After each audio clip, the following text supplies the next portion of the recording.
County, Brenna Davis, Joe Hartman, David Wall, Alicia Buckholz, Aaron Couch, Jackson Lee, Jamie Erbacher, MCAT, Melissa Fisher, Missoula Curran, Sarah Bell, and Sarah Garber. In 206, we have Commissioner Vera Slotnick and Strohmeyer, John Hart, Allison France, Ann Hughes, Nick Dennis, thank you. Rhymes with lettuce. Lettuce. Yeah, lettuce. That's the mnemonic I got. We're good at that. We hear that. Exactly.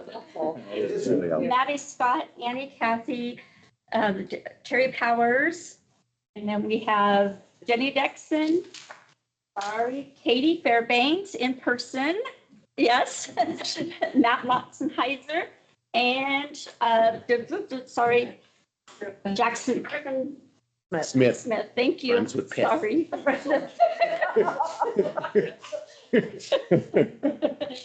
Pithy.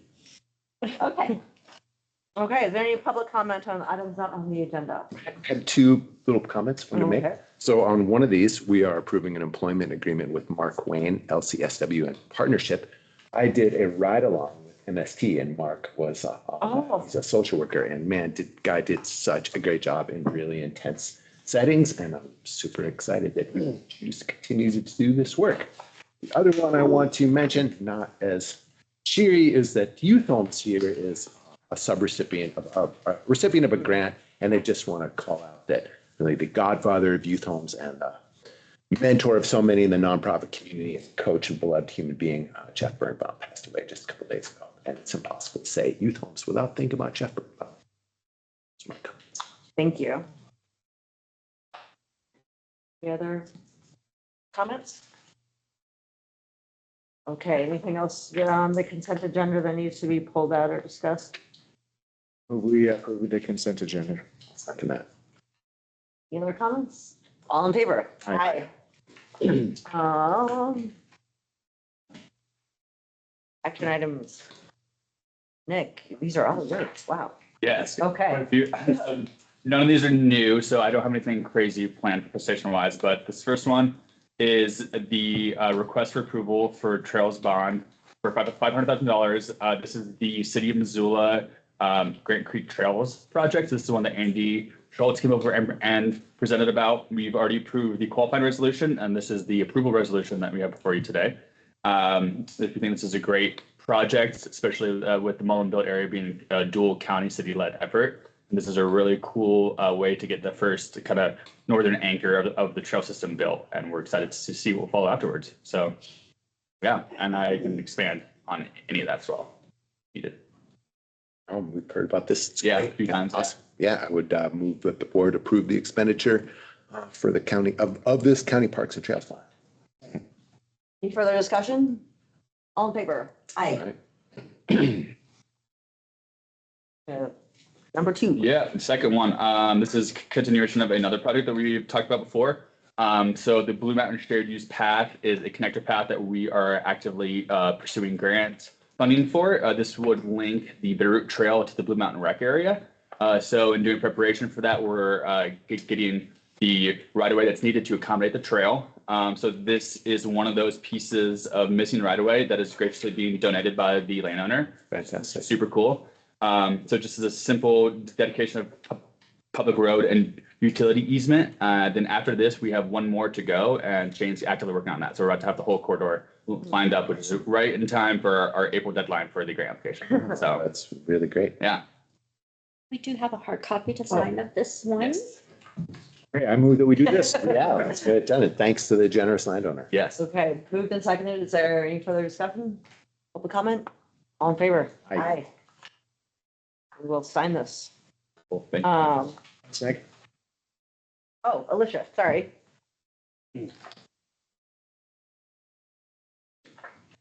Good morning, commissioners. For you this morning, I have the Lived Expert Honorarium Policy. This policy just creates a mechanism for us to pay what we consider lived experts for their expertise as it pertains to our services or programs. And they don't qualify under other means of compensation like employment or a professional services agreement or an independent contractor agreement. we see this being used in places where we do maybe focus groups or kind of groups where we're talking to individuals who have used services so that they can be compensated for the time and expertise that they spend helping us with that. I am happy to answer any questions that you might have. I am so glad. I thought this had been done. I'm so sorry. I'm embarrassed. I thought we had accomplished this already, so glad it's done. Thanks, Yeah, Juan. I would move that we do this. Any further discussion? All in favor? Aye. Thank you, commissioners. Matt? Okay, man. Nice to see you, man. too. So I have a contract here for working with Historical Research Associates to create an interpretive plan for the Historical Museum. It's about a year-long process to do this. We've not done an updated interpretive plan in the time that I've been there, which is now coming on 11 years. Okay. One of the big pieces of this is we want to have a very robust public engagement piece where we want to reach out to different underrepresented communities in Missoula, as well as our stakeholders, and create a comprehensive interpretive plan that would then guide our exhibit work, our public programming, essentially everything we do moving forward. It's an interpretive plan, kind of like a strategic plan, but for a museum. It is, but it's more about the stories you tell. So it's essentially reaching out to our community and finding out what stories are important to them, what's missing in our museum, what should we be telling, and how we are telling them. So there's a big public engagement piece. There is, and we're hopeful to work with. We have partners with the Montana Black Collective. We're hoping to work with the Culture Committee on that. Obviously, all of our stakeholders, general public, visitors to the museum. So it's a pretty lengthy public process. Would historical research folks be doing that outreach? Yes. So we would provide like the contacts for all of that and help them pull the groups together, but then they would be conducting kind of workshops with those groups. Thanks for the explanation. I'm sorry, and how much is So- the contract? It's total of 35,000 for the Great. project, and we're funding this through the Friends of the Museum. And I sounds like have this. It is. I know we just did one with Lalonde Ranch. I think, did we do a full interpretive, Dave, with Lalonde or? Pretty full. Okay. Yeah. Foolish. So it's really, I mean, a guide for the museum and gets us all that public feedback we need. And the museum's never had this? We've had one, but it's been at least probably 15 years ago, and it wasn't one, I don't think we work with a consultant. It was Right. done in-house. We just, Kind of like how everyone felt. Got whereas it. this is more about really reaching out to the community and finding out what stories are important to them. More and how we should be intentional. telling this museum. Yeah. Great. Thank you. I would. I can't remember if it's my turn or your turn. I will move that we approve the contract. I'll second. Any further discussion or public comment? Okay, all in favor? Aye. Aye. Maddie Scott? Hello. Thank you. Thanks, Matt. Yeah, thanks, Dave. Request the board appoint Ian Rupp from alternate to active seat. Ann Gentry resigned. She, I think, moved. So we would just be moving a member up and then opening applications. Let's do that. Okay, any further discussion or public comment? Okay, thanks, Ian. All in favor? Aye. Correspondence. Yeah, I guess that's me. Few letters here. One is just kind of a standard letter for the Big Sky Economic Development Trust Fund to extend the Paradise Dental One of the deadline. best scalers in the industry. And then we have another one that is supporting a clean energy project at the airport. And, well, there were 3 letters that we sent out to our federal delegation regarding concerns over funding freeze and job cuts and how that is impacting Missoula County. Well, not Missoula County, but jobs in Missoula County. And then letter opposing SB 254, which would limit lobbying, local government lobbying at the legislature, which I believe got killed, right? Okay, thank you. Thanks. Any questions or comments about? There's a question back. Yes. The peanut gallery. Yeah, to start it off, so it was signed on February 24th. Is there an approval that you have to do today, or is this kind of just letting the public know? Public notice, yeah. Did you get a response letter at all? Response from the legislature? Is that? No, the federal delegation. Yeah. That. This is No. I don't think. I'm not aware of I any. No, I don't believe we did. We got to thank you for receiving it. receiving it, but that was So I it. got it. Yes. Anything else? Okay. Missoula Current. Oh, I'm sorry, Martin. Yeah, good morning. Just wondering if one of you could articulate the impacts you've observed regarding the federal cuts, whether it's the Missoula County Airport Authority and some of the security out there, wildland firefighting, anything that you have concerns about heading in the summer? We have concerns, but is it too early to tell like specifics? Well, yeah, we were just back in Washington DC last week and met with our congressional delegation and for what it's worth, made sure that they were aware that when it comes like forest management and forest health issues that we do have concerns that work that's currently underway or grants that have been awarded, but maybe the dollar's not obligated or somehow part of being clawed back. We've heard from folks who are engaged in forest management work that some work on the ground, I think perhaps dollars flowing through DNRC might have been part of funding pauses. We're aware of U.S. Forest Service employees. I don't have any specifics, but certainly gross numbers of folks being terminated or laid off. Those are all concerns when we're at a point where we're wanting to see an acceleration of land management work, not a scaling back. And so it's disruptive, like with partnerships, but I'm thinking like the Blackfoot Challenge has lost over $800,000. And so we can't do the work that we've all committed to doing together. So that's frustrating, but more specific than that, it's too early to tell. I'm guessing you're talking about letters to federal delegation regarding funding freeze. Well, Martin was just. Yeah, so what we've seen, what we're concerned about. Oh, I mean, I'd say the biggest you guys are pointing to it is this general feeling of uncertainty. And people can't move forward, and they're also not adapting to what would be moving backwards. We're just in kind of an uncertain limbo, and that means progress stops. And it's March right now, so it's not like people are doing work right yet because we're gonna have breakup coming and whatnot. But Bad echo here. It's okay, just a second. Oh, sorry. I can do it for you, Julie. It's okay. Thanks, sorry. Sorry. Thanks, guys. Appreciate it. The season of doing the work in April or May, that's, Well, we've got the huge, impacts will be clearer. we have Talking huge, about work in the woods. I'm sorry, I was thinking work in the woods. yeah, and there's infrastructure. Our infrastructure, I mean, tens of millions of dollars of projects, thinking these 5 bridges that need to be reconstructed or replaced. One of them closed, all the other 4 all load limited. This will mean a ton in terms of wildfire for people getting in to suppress wildfire or do woods work, or for people to escape, not to mention the general economy that exists up in the Sealy Swan Condon area and the rhythm of people's lives, all affected. These bridges need to be repaired. We have a grant proposal out there.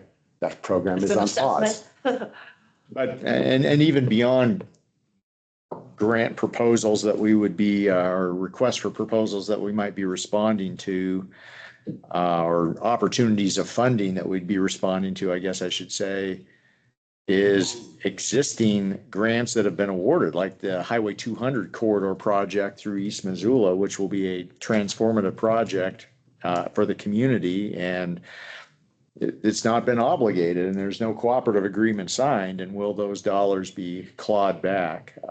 We certainly hope not, but. More uncertainty. More uncertainty.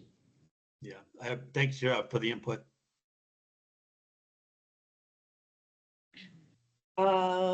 Discussion items.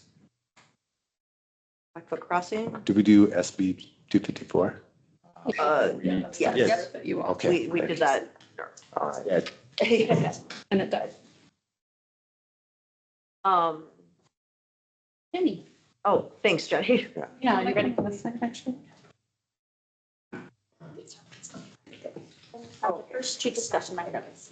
And I'm gonna jump out Yes. number 2, but I'll come back. Blackfoot Crossing.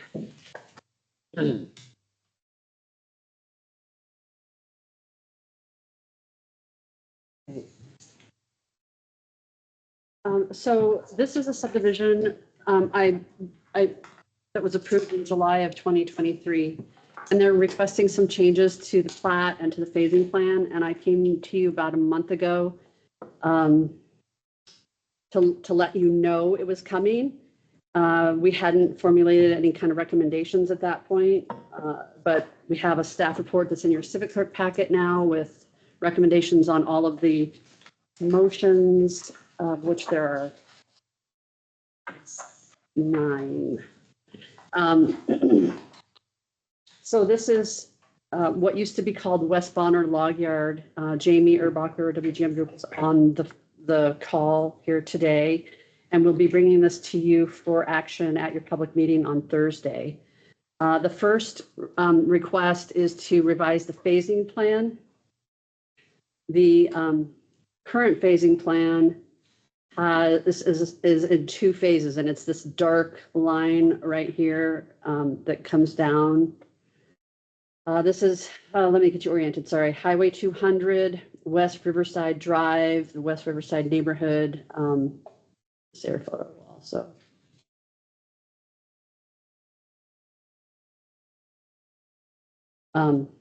Town Pump is across the highway. There's the river along the south boundary of the property. And then Harris Thermal site on Cowboy Trail.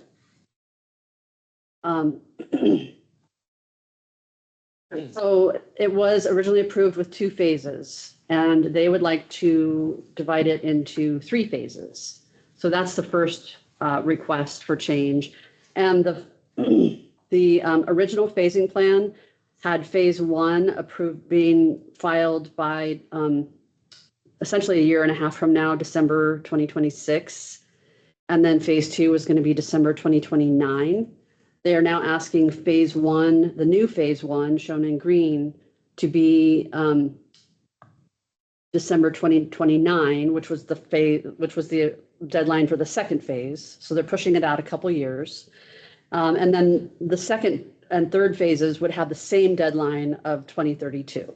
And that is within the time frame allowed by state law and subdivision regulations. And so with those 2 requests to change the boundaries of the phases and the timing, one of the things that we have to make sure is that the phases can still stand alone. And what that means is that, road turnarounds and storm drainage and easements all work, which we've done. And so the first motion is to approve that phasing plan amendment and timeline. I would say that the most obvious change that has to happen to the subdivision as a result of the change in phasing is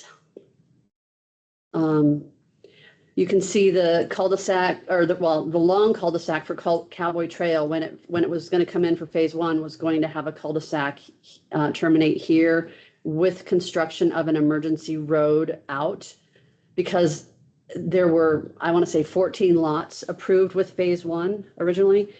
With the change, they're going to have just 6 lots in phase 1, only 2 of which are going to access from the internal road. And so we have recommended approval of the phasing plan to allow them to simply construct a cul-de-sac at the end of phase 1, at the end of that green, and then not have to construct that emergency access until phase 2.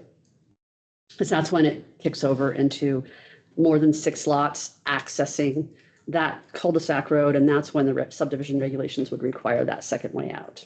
So we are recommending approval of breaking 2 common areas. Let me find those. They were approved with 2 common areas,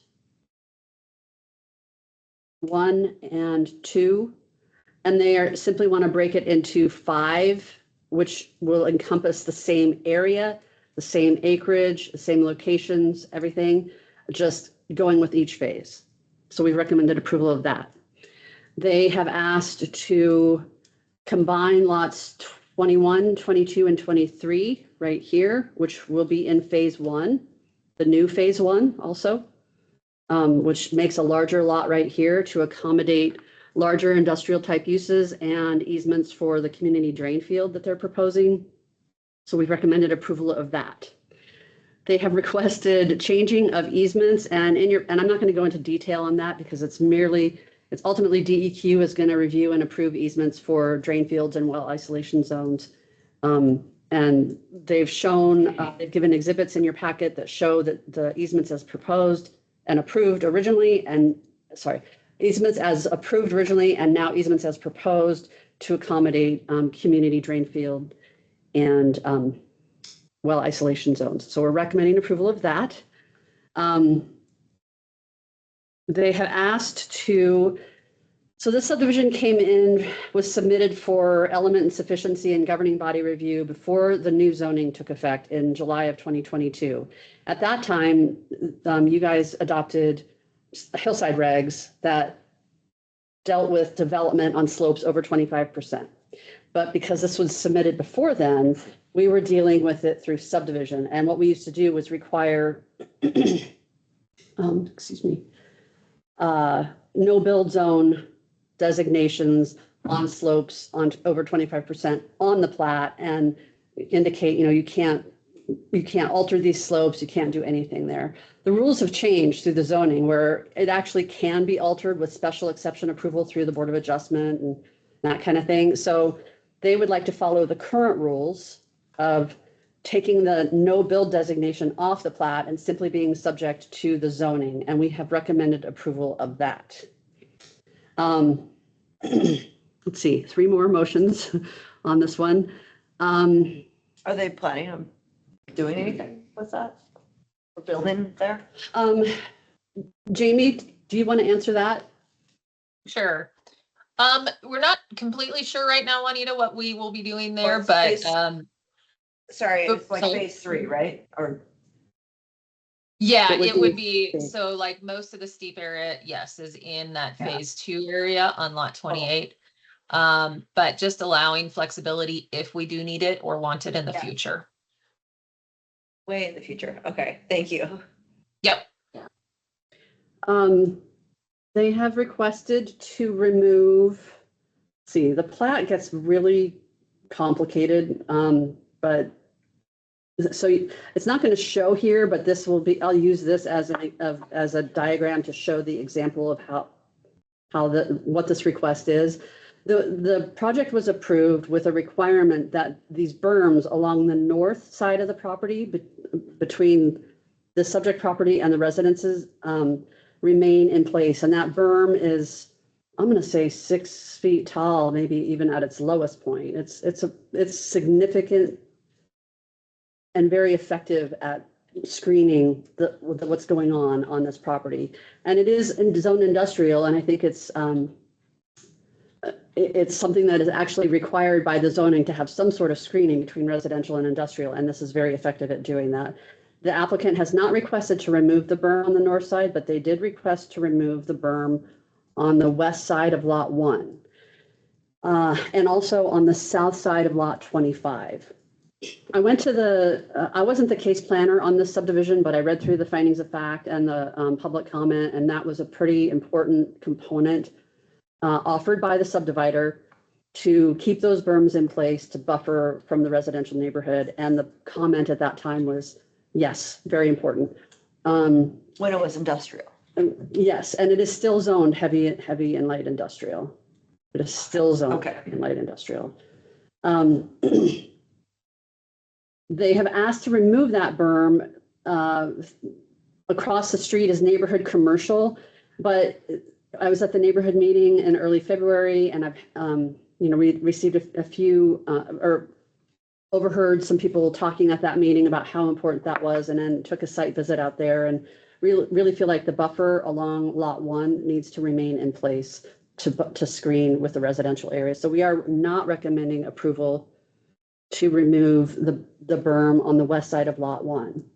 However, the berm on the south side of Lot 25 is adjacent to a highway and town pump and pretty significant intersection. And lots 26 and 27, the berm basically extends all along there, but the berm can be removed on 26 and 27, which is going to leave a very kind of odd Yeah. remnant Yeah. berm, Look like a funny. a little hill Yeah. pile. So given its location and that it's not really screening from residential, we recommended approval to remove the berm on the south side of 25. Why does the developer want to keep the northern berm? Jamie? Or take the northern berm down, rather? Oh, you mean, they don't want to take the northern one, Oh, sorry, the north, what? the western one The here. north-south one, yeah. Jamie? Yeah. Really, it was just to open up the site a little bit more, and make it more that it is incorporated into the community. But after, hearing the thoughts from the community at the neighborhood meeting, we are open to leaving that berm, as, requested by staff conditions. So the only changes that we have requested to that berm is if there's site visibility issues. And I believe Jenny has worked that into the recommended condition of approval. So again, we're open to now leaving that berm. Originally, we had requested to take it down just to open that side up and allow a little bit more buildable room. But the importance to the community is also important to our clients. So retaining that is no problem. Thank you. So in the staff report, this yellow area shows the berm that they wanted to remove that we have said we recommend against doing that. But bumping it or doing whatever needs to be done for Visibility yeah. here, yeah. I mean, Cowboy Trail will come in at this location, and if there's site visibility issues, yeah, you can. And then finally, let's see, there was a request to, sorry, let me get there.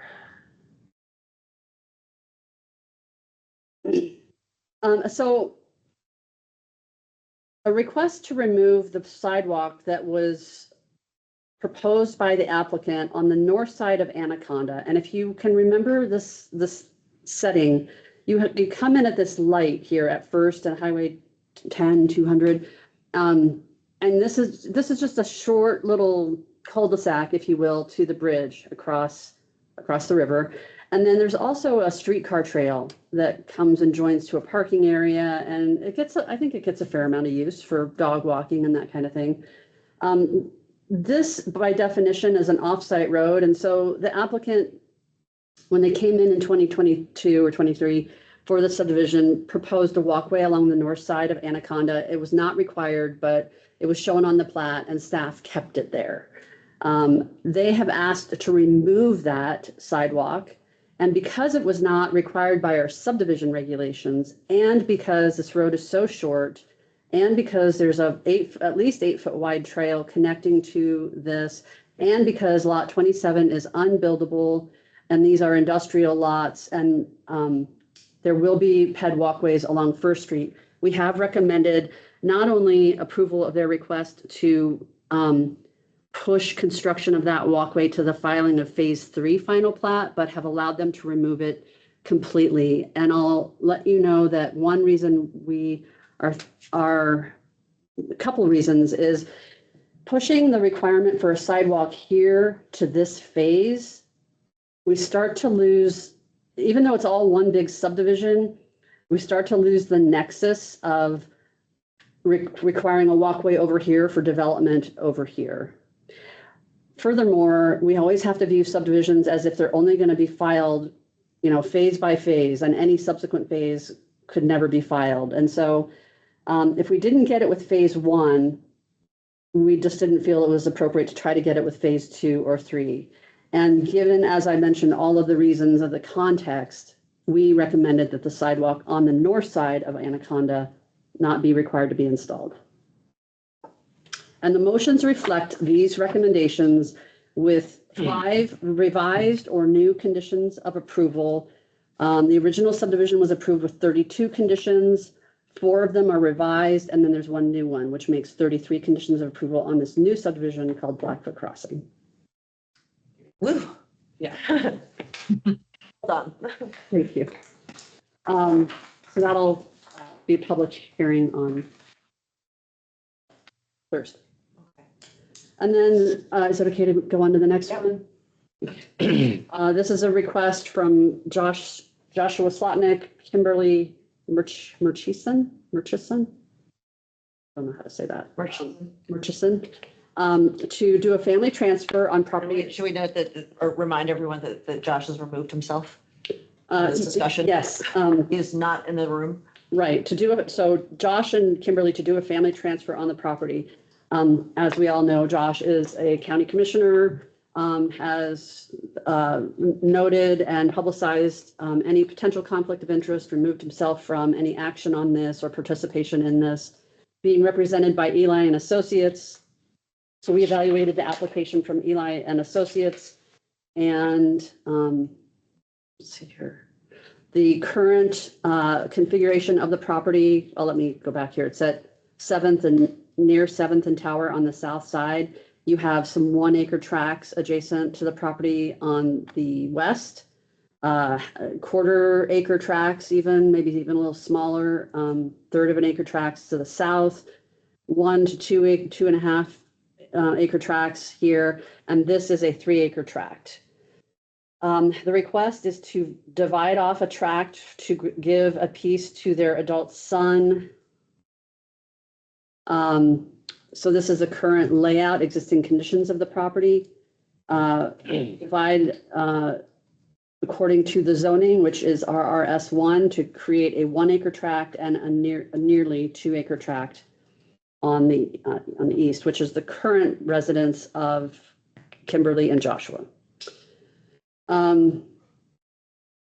Staff goes through a set of evasion criteria, and we have done that in your civic clerk packet. I think we have found potentially 1 out of about, I'm going to say 25 indications of evasion, which, as you know, there's no certain number that triggers it over into being deemed as an evasion of subdivision review. Though the one criterion that was triggered was there a recent quitclaim action? And my assessment of what happened was, and I haven't asked Eli, and they can maybe address this further if you have questions about it. They were probably starting to kind of get their estate planning figured out, decided to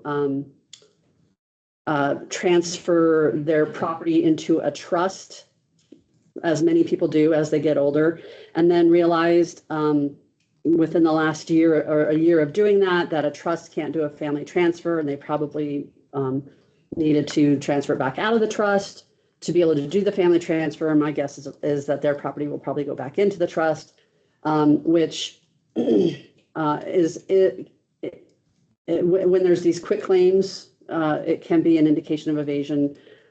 Given the context and the proposal, we did not find it to be evasion on our recommending approval of this subdivision exemption request. You will be hearing this on Thursday. Okay. Thank you. Yeah. Legislative update. Jan. If Chris is still on, I think he was planning to do this, and if not, I'm happy to jump in. See him. Hey, commissioners. Good morning. Thanks. We'll do a quick legislative update, and Ann will help back me up there in the room with any that we have. Where you guys were out for a couple of weeks, we do have a few bills to go over, but we'll try and keep it relatively short. Wanted to touch base, House Bill 643 revised reimbursement costs to detention centers holding inmates in state custody. This is a bill that we were initially supporting that would have actually paid the actual rate that it costs us to hold a state inmate, and for the first time would have paid for DPHHS holds. Unfortunately, all of that was amended out of the bill in committee, and it went back to the capped rate of 82. So we ended up changing to opposed as amended for the floor session that one happened. And it is still moving forward, but we've been told by Jen Hensley, our lobbyist, that they are working on an amendment to get the things that were amended in committee back out of that bill. So we may be able to go back to supporting that bill in the future, but that was kind of a bummer for us because it was, again, just a recognition, in particularly around the DPHHS holds that we have, the folks who are sentenced to Warm Springs, to finally be able to be reimbursed for them, because right now we do not get any kind of reimbursement for them.